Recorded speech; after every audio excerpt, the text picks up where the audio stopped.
Hello, America. Welcome. It's Eric Erickson here. Can we start with an open container Friday at this point? My goodness gracious, we're almost there. A 3-day weekend for most of us. The phone number 877-973-7425. As always, text Eric to 33777. I'm gonna shift my notes around here. I wanna play you. It's a very famous clip from a very famous movie. It's also a great play. It is Man for All Seasons is about Thomas More, who wound up losing his head. The author of Utopia advised Henry VIII until he did not, lost his head, refused to recognize the divorce of Queen Catherine so that Henry VIII could marry again. A lot of pressure put his way. He ultimately went to his death, and he was made a saint by the Catholic Church, a very devout Catholic. This is a line. You've probably heard this before if you didn't know where it came from. It's called the Devil's Speech in A Man for All Seasons. Arrest him. For what? He's dangerous. For libel, he's a spy. Father, that man's bad. There's no law against that. There is God's law. Then God can arrest him. While you talk, he's gone. And go he should if he were the devil himself until he broke the law. So, now you'd give the devil benefit of law. Yes, what would you do? Cut a great road through the law to get after the devil? Yes. I'd cut down every law in England to do that. Oh? And when the last law was down and the devil turned round on you, where would you hide, Roper, the laws all being flat? This country is planted thick with laws from coast to coast, man's laws, not God's. And if you cut them down, and you're just the man to do it, do you really think you could stand upright in the winds that would blow then? Yes, I'd give the devil benefit of law for my own safety's sake. Now, I play that when I talk to you about it this way. I think most of us are in agreement, particularly in heavy one-party states, particularly progressive states, that the law doesn't mean as much as it might have meant at one time. Both sides transactionally now view the law and the judicial system as we get our people, we get our results. You see that, for example, in North Carolina, where conservatives have taken over. They've reversed some of the things that progressive judges did. The progressive judges in the North Carolina Supreme Court got rid of redistricting by the North Carolina legislature that favored Republicans. It just magically, mysteriously was unconstitutional, but now it's okay. In Wisconsin, progressives have taken over the Wisconsin State Supreme Court, and transactionally that means now things will benefit Democrats regularly. The Democrats for years politicized the federal court system and got transactionally what they wanted, and now they don't get it because Republicans have been winning and packing the courts with their own appointees who believe in the rule of law, and the Democrats now wish to discredit the court system. People view jurisprudence differently, whether they're conservative or Democrat. But at the end of the day, in our present system, the federal courts in particular still lean towards the rule of law, not the transactional jurisprudence of the progressives. Got a 6-3 conservative majority on the Supreme Court. My point in all of this is conservatives believe that the left has been weaponizing the litigation against Donald Trump and that we should engage in the same behaviors against the left. But at the end of the day, ultimately, the U.S. Supreme Court still leans conservatively with conservative jurisprudence. But you start engaging in the same behaviors the left has engaged in, you're going to reap what you sow eventually. When you decide to start gutting and cutting down the laws, when you decide to start revising and twisting and deleting and editing in the same way you think the left has done, what's left standing to protect you from the left? See, the problem that we forget, and that I think the left very often forgets, is that there's no permanent majority in this country. There never is. You and I may be engaged in politics. There are people on the left who are highly engaged in politics, but most Americans, they got a family to feed, they got a job to go to, they got kids to get to school. They're not as plugged in as you and me. Low information voters, we can call them, but they still vote.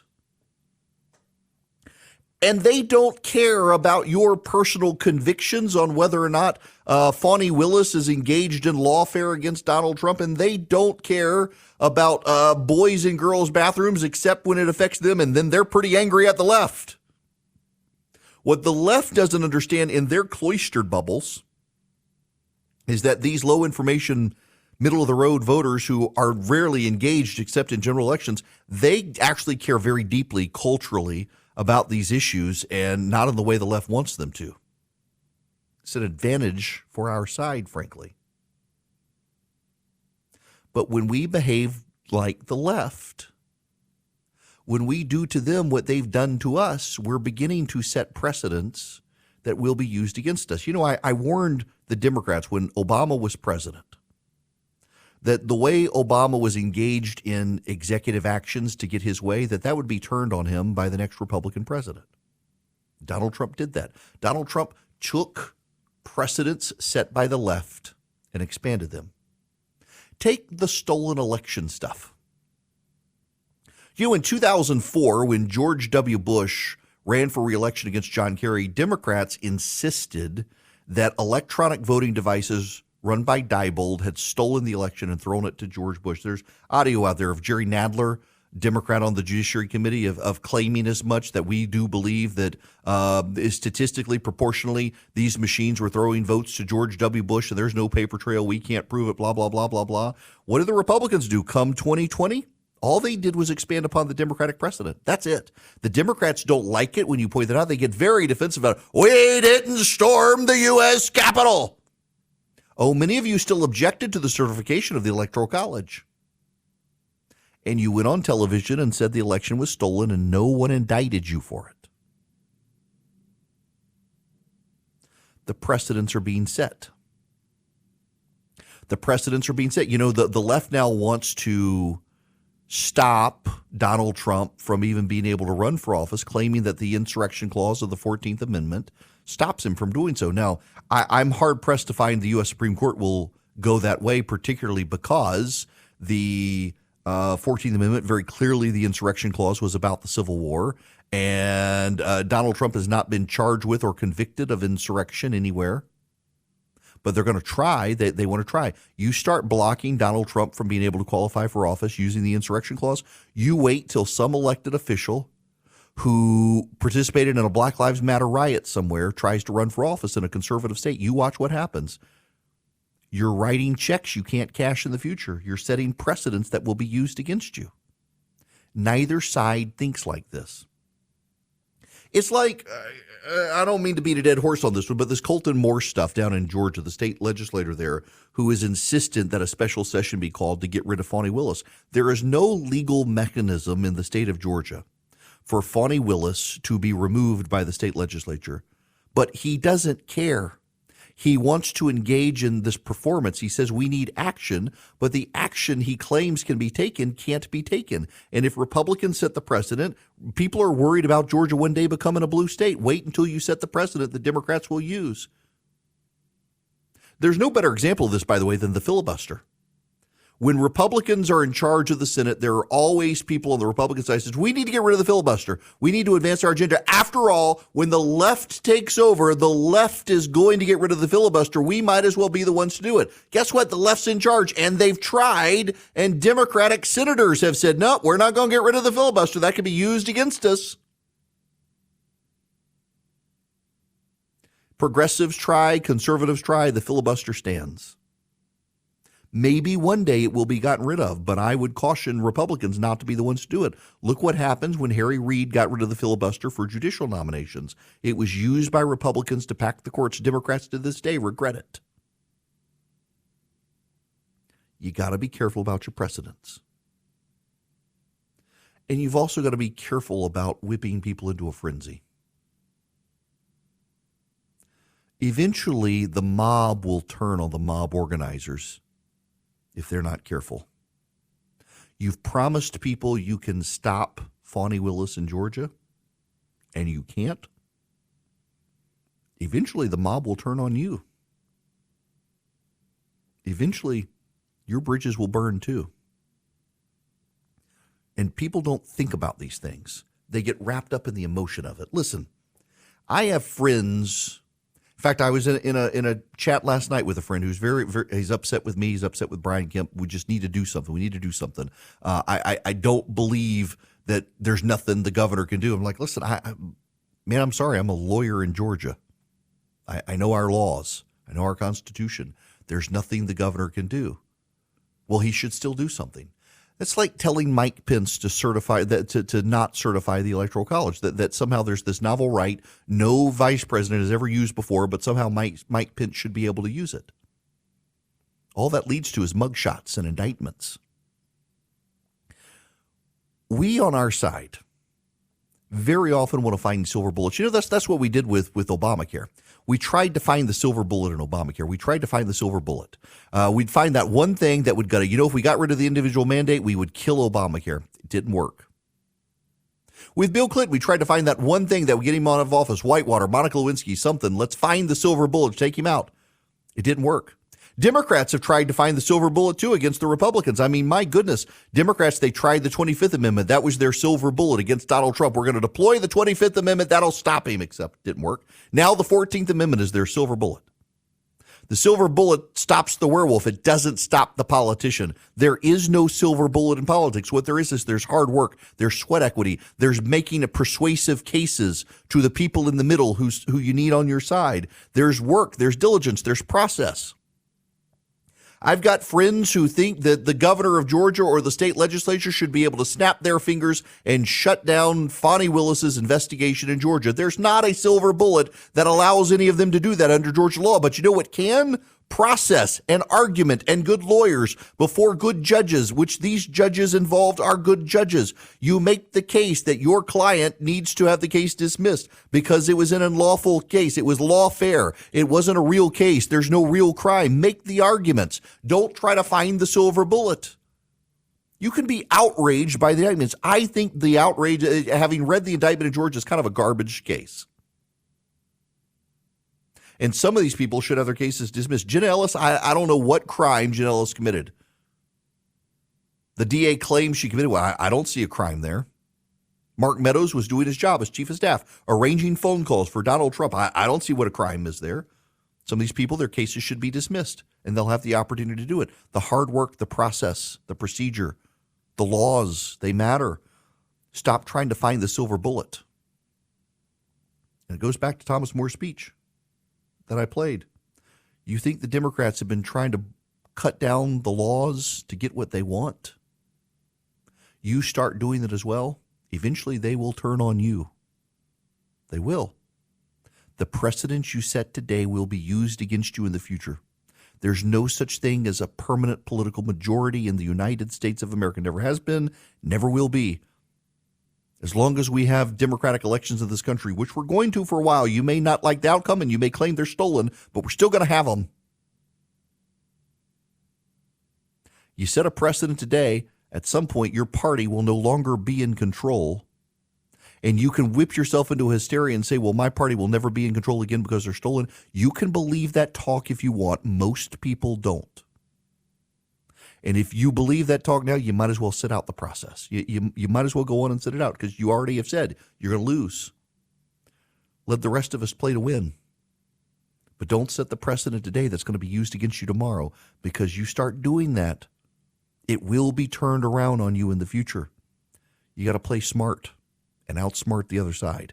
It's still possible. I am a small businessman. The company that I run for my radio show, it's a small business. I've got employees. I don't have HR. You may be in that situation and you may really need HR. Well, you may want to talk to Bambi. When running a business, your employees can create all sorts of interesting situations and they could get you in trouble. What happens when two employees are squabbling? One of them smells bad all the time. What do you do? How do you navigate the rules? With Bambi, you get access to your own dedicated HR manager starting at just $99 a month. They're available by phone, email, real-time chat. Onboarding and terminations run smoothly. Team members reach peak performance. Your business stays compliant with changing HR regulations. Let Bambi handle your employees for you. Their HR autopilot automates important HR practices like setting policies, training, and feedback. Listen, you want U.S.-based HR managers who give you experience, expertise, a personal touch you need to make it seem like they're a part of your team. They could cost $80,000 a year, but Bambi starts at $99 a month. Schedule your free conversation today to see how much Bambi can take off your plate. Go to Bambi.com right now. Type in Eric Erickson under podcast when you sign up. It'll help you. It'll help your company grow. It'll help you keep peace of mind. It's spelled B-A-M-B-E-E. BAM, B-E-E.com. Bambi.com. Type in Eric Erickson. These are happening around the country. I want to focus on this one because I have it readily available here. This is out of Georgia. They called it Operation Sneaky Peach. Law enforcement agencies with the Georgia Internet Crimes Against Children Task Force executed 34 residential search warrants and 3 additional enforcement actions in 28 counties around that state. The search warrants and other enforcement actions resulted in arrests of 31 individuals.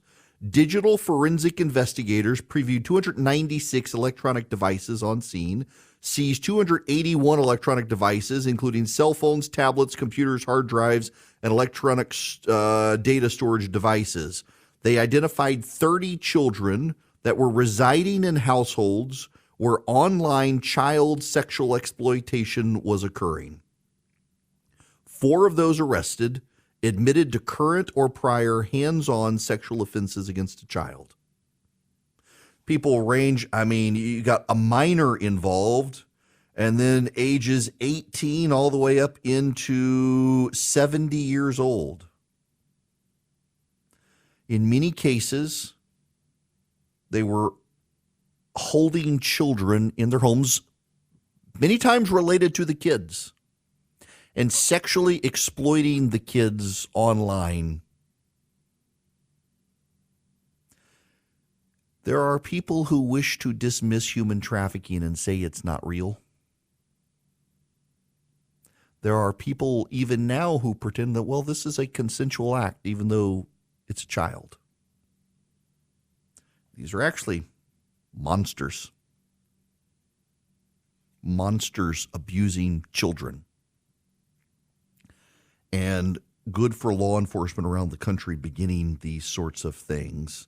Glad to see this. 26 people arrested for sexual exploitation of children. What an awful, monstrous, barbaric thing.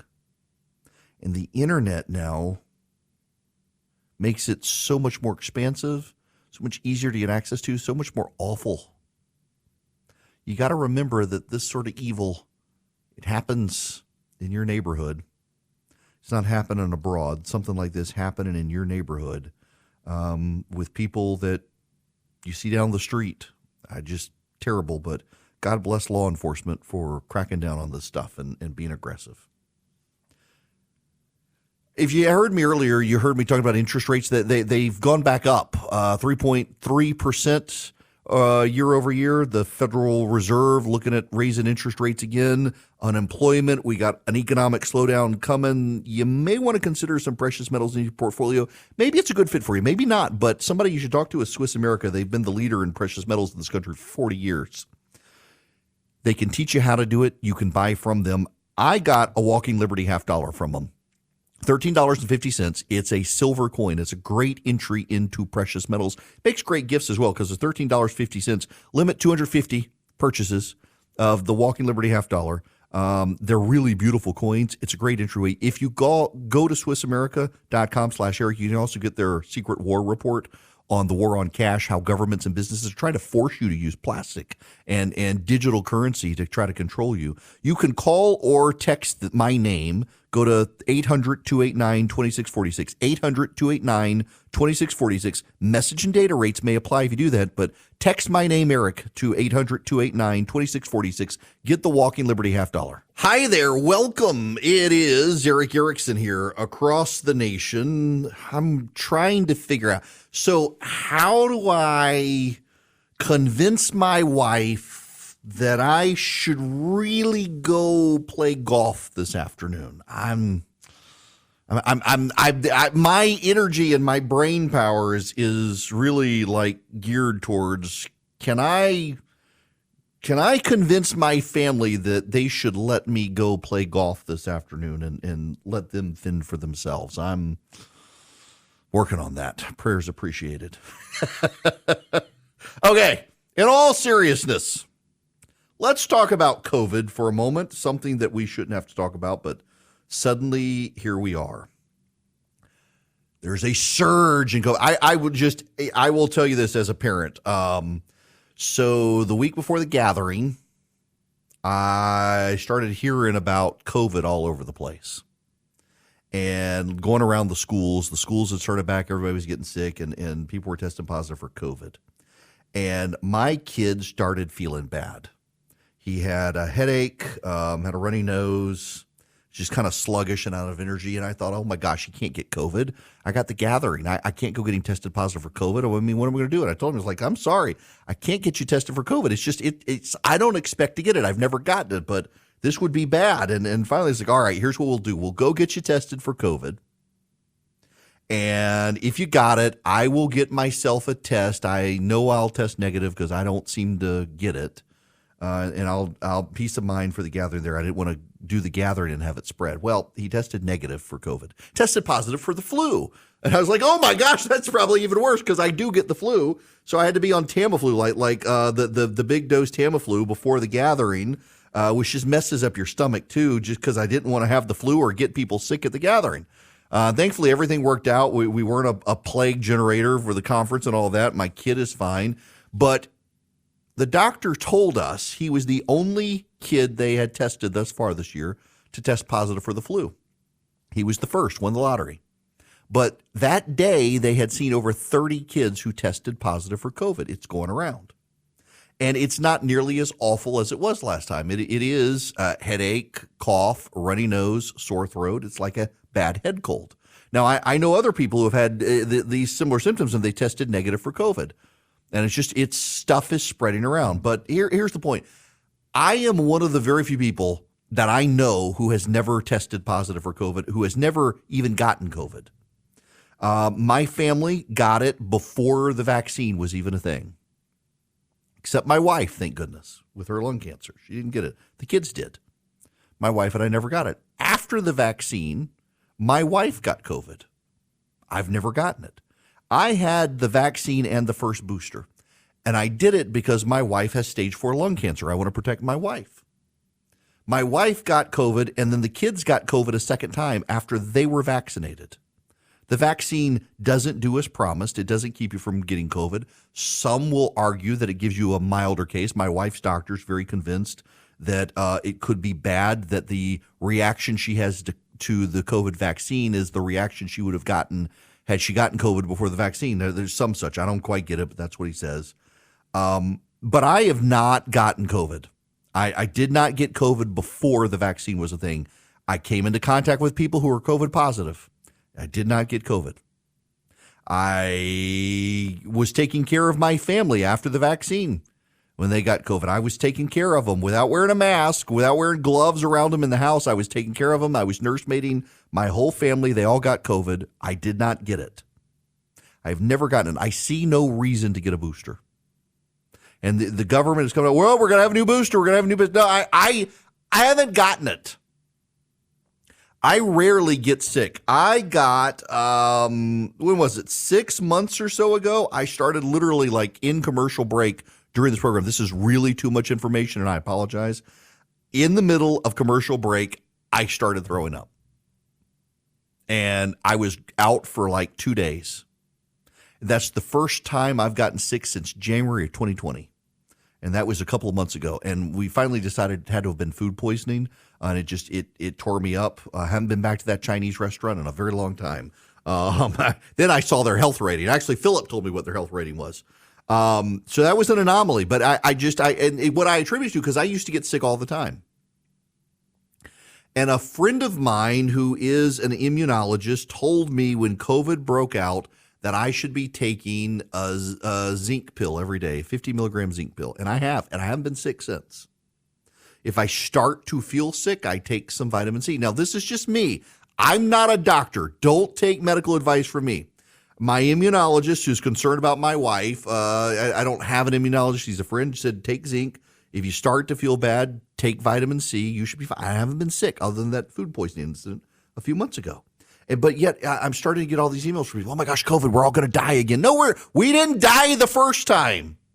Had a 98% survivability rating. Unless you were immunocompromised, you were a senior citizen, that could have been bad. I have to take it seriously because my wife has stage 4 lung cancer. I have to take it seriously. But the fear-mongering from the media right now, I'm starting to see more and more people wearing masks again. Now, I want to be very clear with all of you here. And I see this online. Yes, you should harass people who are wearing masks. No, I don't think you should. You don't know their situation. We had a family who came to the gathering a couple weeks ago, and the whole family was there, and they wore N95 masks the whole time. And there were some people there who wanted to say something to them and were making jokes about this one family that was there at the conference wearing N95 masks. First of all, God bless them for being out in public and coming wearing those masks, particularly to a conservative conference. But also, the family was immunocompromised. And the people who were making jokes, they had no idea until I said, do you know that the family has an immune compromised situation? That one of the people who was brave enough to be there, because of a medicine they're on, they've got a suppressed immune system, and that's why the family's doing this, so that they could come participate with the rest of us. So there's no reason to pick on these people. There's no reason to make jokes at their expense. There's no reason to bully or badger them about their masks. They are brave enough to come to the doctor. Or come to the conference. I'm sorry, I'm seeing an email come in right now about somebody listening right now says their doctor says, as far as they know it, haven't had COVID. But, you know, I was on a Delta flight recently, and the pilot came on and said, look, some of you wear masks, some of you don't wear masks, most of you don't wear masks. There's no reason to say something to people who are wearing masks. You make your choice for your life. They make their choice for their life. The problem I have is so many people who wear masks demand the rest of us wear masks. And at this point, the masks are doing no good. There's a mentality of some progressives that we have to live the way they want us to live, and we all need to wear masks. I don't think so at this point. I am unaware at this point of the micron size of the virus and its way to travel, that I don't think particularly one of the cloth masks a lot of people wear, unless you're going to mandate N95 masks, there's no reason to. I am seeing an uptick in people wearing masks. All I can tell you is you should be gracious to those people. People need to start exercising a little more grace to each other. But I don't plan on putting a mask back on unless I'm going in some places that requires them, and I hope we don't get to that. Particularly in my state, I hope we don't get to mask mandates again.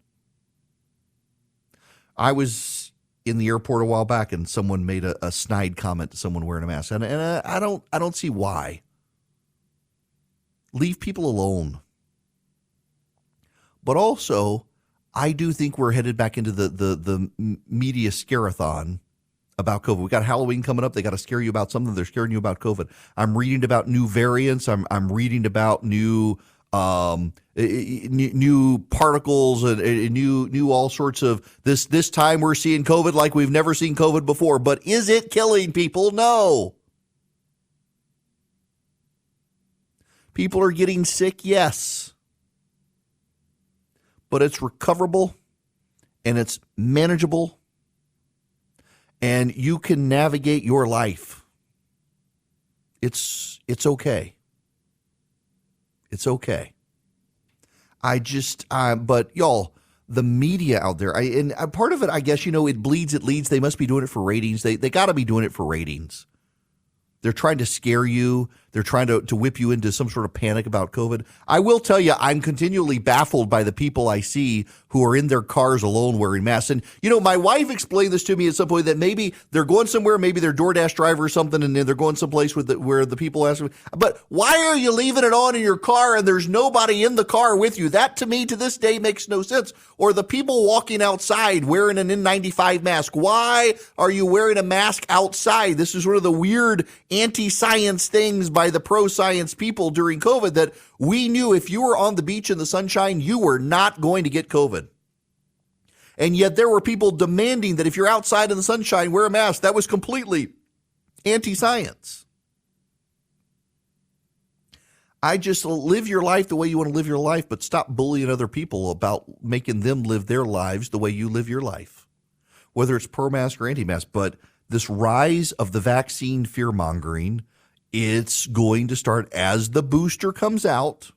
The government's on the verge of approving it. You're going to see nonstop, wall-to-wall moral panic in the media about the COVID vaccine. You're going to see nonstop, wall-to-wall fear.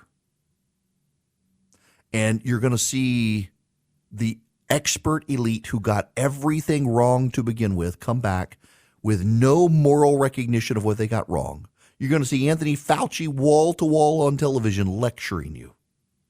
You're going to see President Trump's Surgeon General. He's already out saying, you need to put a mask on. No, you don't need to put a mask on.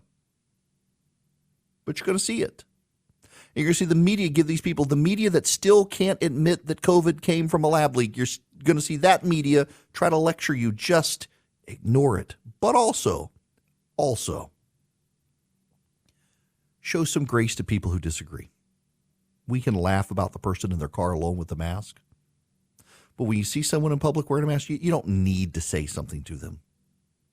I remember during the peak of COVID, like 2020, and people are on lockdown. I remember being in my local grocery store and people were wearing their masks. And there was a lady, she was on, it was the cleaning aisle. And she had on latex gloves and she had on a mask. And I'm pretty sure she had on like a surgical mask and underneath like an N95 mask, which actually doesn't work well, but it was like a double masked woman wearing latex gloves. And a guy came up behind her without a mask on and started breathing on her and heckling her. That she was a worrywart, it was no big deal, this was overkill, blah, blah, blah, blah, blah, just ridiculing her. And she had this horrified look on her face like she couldn't say anything. This guy was like in her space. And the manager of the grocery store happened to see it and escorted the guy out of the grocery store. Good for them. I don't know if they banned him or what, but you don't have to be that guy.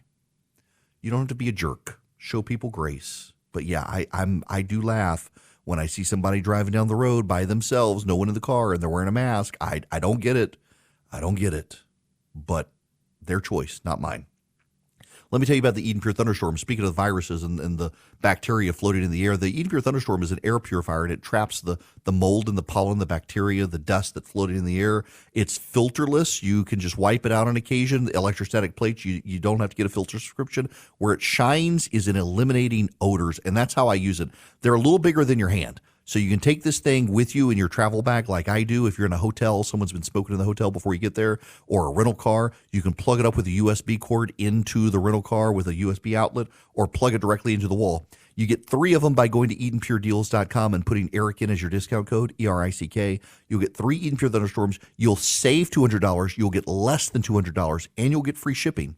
You go to EdenPureDeals.com. That's the website, EdenPureDeals.com. Put in Eric, ERICK, get 3 of these. So I keep one in my travel bag. We've got one on our back porch. It gets a little musty smelling back there sometime. I can fire up the Eden Pure Thunderstorm and it wipes it out. I've got a friend of mine who told me that they got a dead animal in their wall. It stunk their kitchen up. They fired up the Eden Pure Thunderstorm and it wiped it out. A buddy of mine bought a house, and the people who they bought the house from had smoked in the house for a long time. And they got an Eden Pure for each of the rooms and wiped out those smoke odors. These things work. EdenPureDeals.com is the website. The discount code is Eric. Get 3 of them for less than $200. Y'all, can we just have a moment here to acknowledge football is back?